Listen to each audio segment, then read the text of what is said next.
لیلا من المسجد الحرام الى المسجد الاقصى.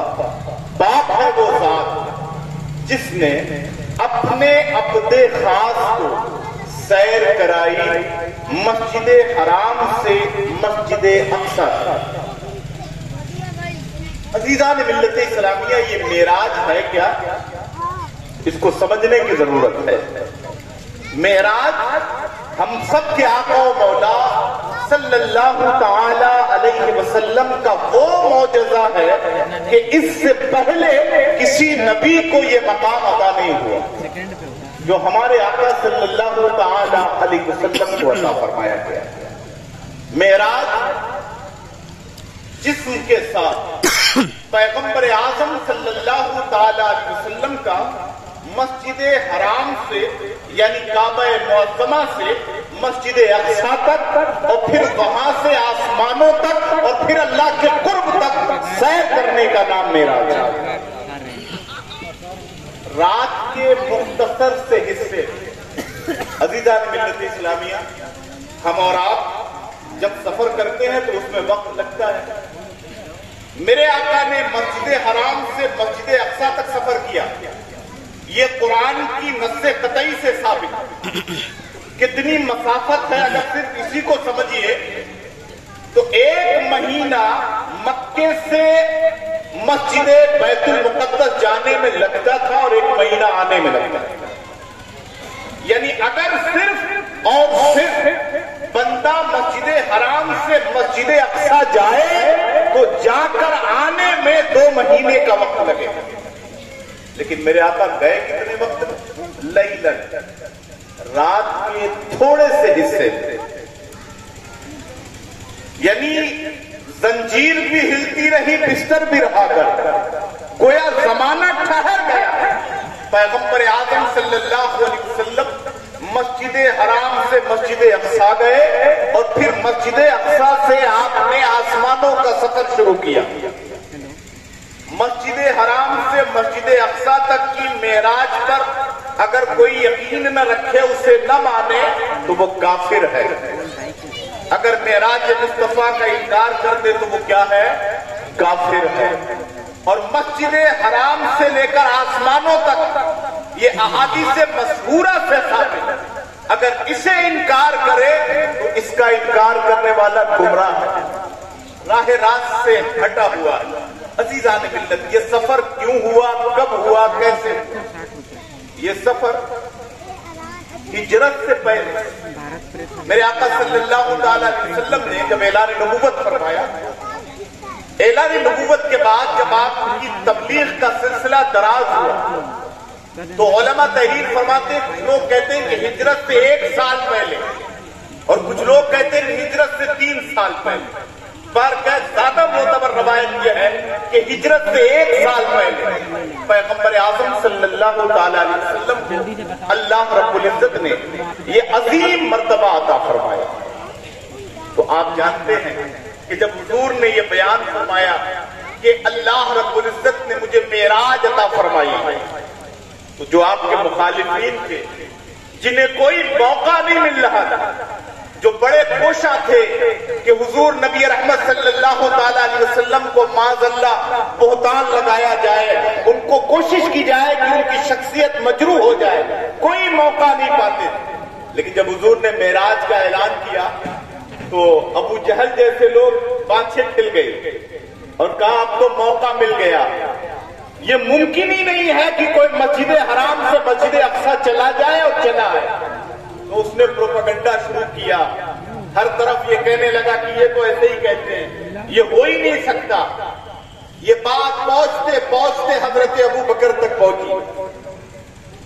ابو جہل نے کہا ابو بکر یہ بتاؤ کیا کوئی شخص مسجد حرام سے مسجد اقصی جائے اور چلا آئے تو کتنا وقت درکار ہے؟ تو حضرت ابو بکر فرماتے ہیں کہ 1 مہینہ جانے میں لگے گا اور 1 مہینہ آنے میں. 1 مہینہ جانے میں، 1 ماہ جانے میں اور 1 ماہ آنے میں کم سے کم 2 مہینہ لگے گا. تو اس نے کہا اب تو لوہا گرم ہے، اب یہ بھی وہی بات کہہ رہے ہیں جو میں کہہ رہا ہوں، یہ بھی وہی بات کہہ رہے ہیں جو میں کہہ رہا ہوں، تو بات بن جائے گی.